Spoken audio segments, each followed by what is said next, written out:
Poštovani gledatelji, evo kao što je bilo i obećano, jezero Šoderica je napokon sanirano i vidite što je pretvoreno. Mi danas ovdje imamo vodenu površinu otprilike 640 hektara vodenog dobra koje je općina Legrad u suradnji sa gradom Koprivnicom uspjela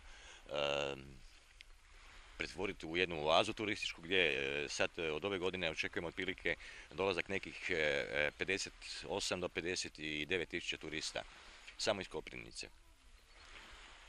Inače imamo i dva trajekta koji plove od Drnja do ove strane Šoderice prema Legradu. Možete snimiti malo nas turiste koji dolazi kako sjede ovdje na parku.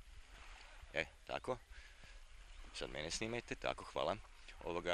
Općina Legrad se razvija u skladu sa našim očekivanjima i mi se nadamo da ćemo do 2050. godine uspjeti napraviti ovaj tunel koji sad ne možete vidjeti, ali koji se gradi ispod Šoderice, tako da ćete moći pješke doći s jedne strane na druge strane Badava ili biciklima recimo.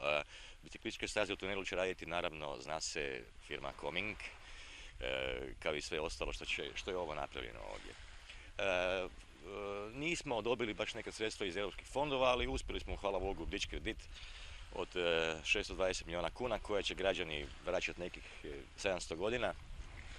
Tako da isplatilo se kao što vidite. Mi smo uz to što smo uspjeli pretvoriti Šodericu kakva je god bila u ovu ljepotu, mi smo joj posolili. Znači, bilo je potrebno 720 šlepera soli samo za ovaj dio obale, da bi ono izgledalo kao more. I ribe su uginule.